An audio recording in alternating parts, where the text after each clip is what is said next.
So every restoration project needs a good parts car. And that's what we have here. I picked this up. Believe it or not, it was only 20 miles away from me. It's got a lot of issues. That's to be expected. You can see here that that's all rotted out. The MGTD, as we talked about before, is a wood frame, then wrapped with, a wood frame with the sheet metal wrapped around it. And you can see that our wood frame is mostly not there anymore. In fact, in big sections, there is nothing. It's got sort of the usual rot. I think it's been sitting outside for an extended number of years. You can see the wood frame here is really bad. But it has a lot of useful parts on it, and it also provides a sort of like the box top to a puzzle. You know, when you're working on a puzzle, you want to see what it's supposed to look like. So this helps a little bit. It's a very unmolested car. So you can see the wire harness here, as from the factory. And it helps with routing. You can see how that comes down, where it goes, where it forks. You follow it down here and follow it around. So what we're going to do, this is going to be a extremely boring and dry episode. I'm going to just record it as I take it apart and make notes to myself as how things are put together. We're going to go ahead and we're going to take the fenders off, take the body. I'm not even really sure how I'm going to take the body off. I mean, it's not connected. Like if you open this door, you can see this whole side is it's just sort of one unit. I guess the body is going to be split into one side and the other side over there. I guess maybe I could, yeah, I might even just cut that in the middle and store it as two halves with the door to scuttle off as well. And then you can see just the devastation of being out in the elements. This is a big piece of wood that goes in here that has literally just rotted away, returned to nothingness. It's quite interesting the way the rust will work. You can see the water on top of this one rusted it, but not horribly bad. But if you look on the inside where it had a chance to sit with humidity, yeah, there's nothing left in there. That's the ground. So it is interesting.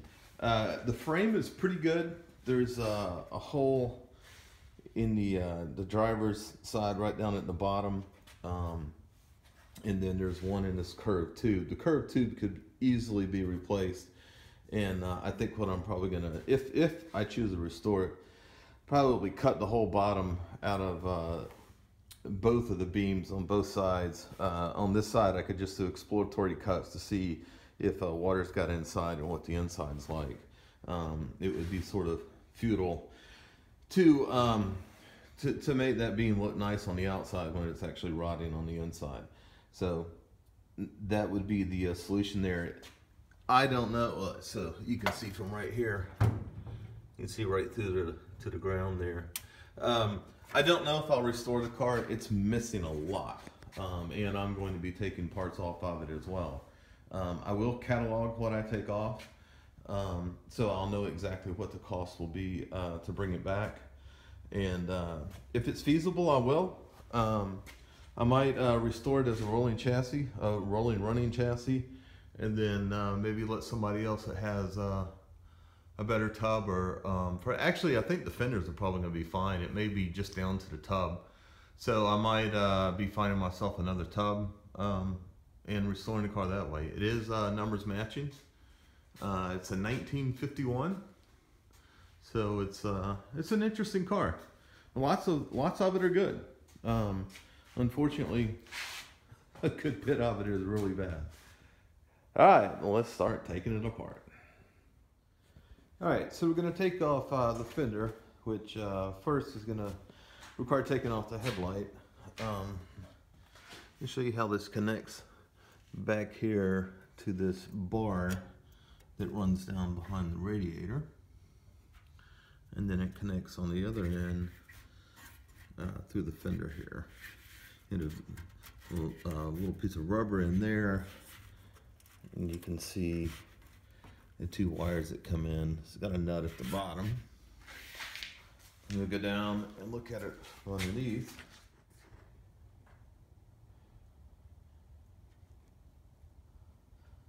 Okay, so there you can see where the bottom of the headlamp comes through, and it's missing one of the studs. You can see that's broken off. It's pretty hard to see. Looks like it sort of an oval, sort of reinforcement area.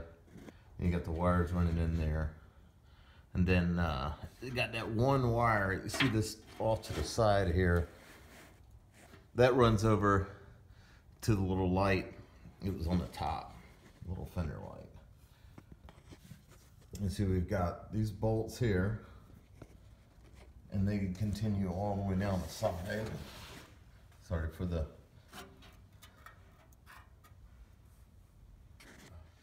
Okay, now I'm on the other side of the frame rail. You can see, this isn't hooked up to anything. I think what this is for the fog lamp. And you see, it's just one wire. And it looks like, in a lot of places, the chassis is grounded, and it's good to point out here that they had a positive earth. So they only needed to run one wire, which I think in the end they had a lot of problems with. So you get kind of spotty grounds. I noticed that some of these things, like the headlights here, it's got two wires. I don't know if that's a high and a low, if it even had that, or if that's a separate ground that's running there, given how it's connected. So we'll find that out later. It had two fog lamps, but it looks like maybe just one wire. I don't see evidence of another one. Interesting tube here. One note for my future self is that the steering the steering rack is attached, and these bolts, the head's down here and the nuts on the top. So that's kind of neat. All right, so we're gonna go and take the bolts on the inside. They're hard to see. All of it's really rusted, but we'll take that off, and I think it'll be clearer once we get the fender off. Okay, so here's a look inside the headlight, and I think it does look like that was a high beam and a low beam, because this definitely looks like it's run over here to the chassis for ground. And then you pull these two out, and then a lot of tape on those. All right, so we'll go ahead and finish taking this out and run the wires out and take the rest of the fender off. Yeah, one quick detail. These little guys right here sit just on the inside, little bezel here, and they clip on and hold the light bulb in. It's a neat detail. You can see the one back there. It's got the little indent, and then the light bulb has that built into it. Neat detail. Okay, another neat detail on the wiring and how it's connected. You see, this is the wire that would come up from the wiring harness, and I've disconnected it from the one that would run over to the light.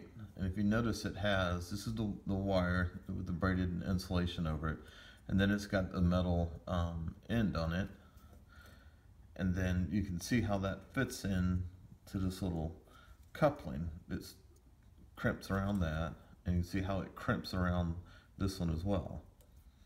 So that's pretty neat. So you would get one of these, I guess it would be open, or probably not as open as that one, and just stick each end in, crimp it down, and then wrap it in this sort of cloth electrical tape. So that's neat. Go ahead and take the rest of these off. I'm not sure if the same thing is under here or if that's a different connection. We'll keep on going.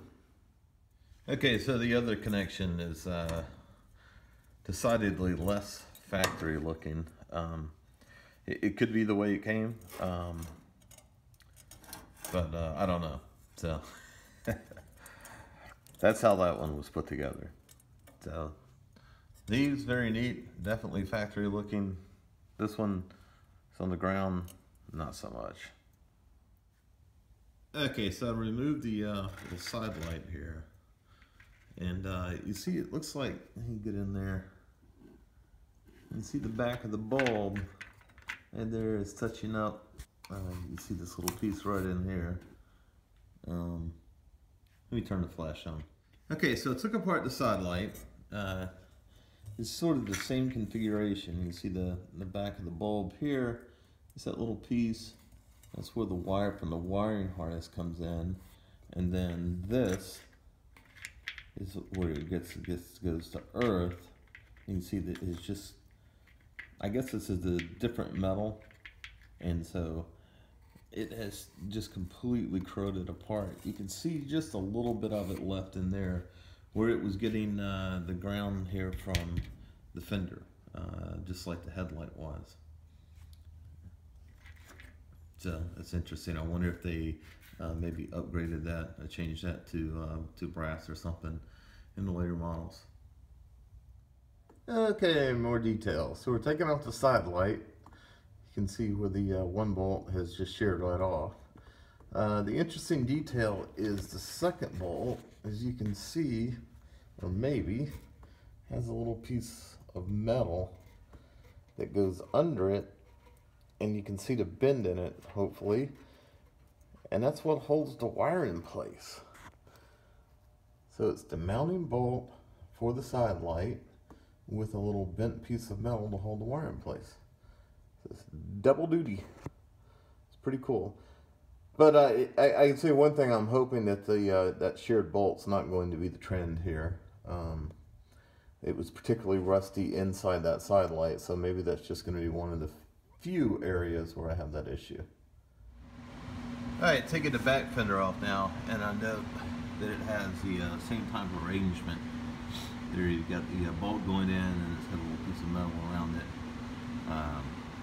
that clamps down and holds the wires that go up to the brake lights, or the tail lights and brake lights. Alright, so looks like I got one there, and then a couple around on the inside. Let's go ahead and take those off. Okay, so here's some more not fascinating detail. Removing the radiator supports. Noting that this bracket also serves, you see the steering wheel comes through here, and it's got a support there that comes over to this side. And then on the other side, this bracket's got like, there we go, you can see it now, a little bent piece of metal around that holds the fuel line in place. So, and make sure you get that back on there when you put it back together. Okay, a couple notes from over on the carburetor intake side. You've got, and back out just a little bit. This is the choke here, and you can see the cable comes from in the cockpit, hooks up right there. And then you can see the throttle of the return spring right here goes up and down, and then this goes into the cockpit, and believe it or not, all the way across to the driver's side and then down, and then that's you got the little roller ball on it, and that's what you push with your foot. I got one more detail. You can see the starter down here. One more detail on the other side. Okay, back on the driver's side, I've taken this support out. It was from here, it goes down to the front, and then that up to the radiator. And I wanted to note that the wire harness has this neat little connection here.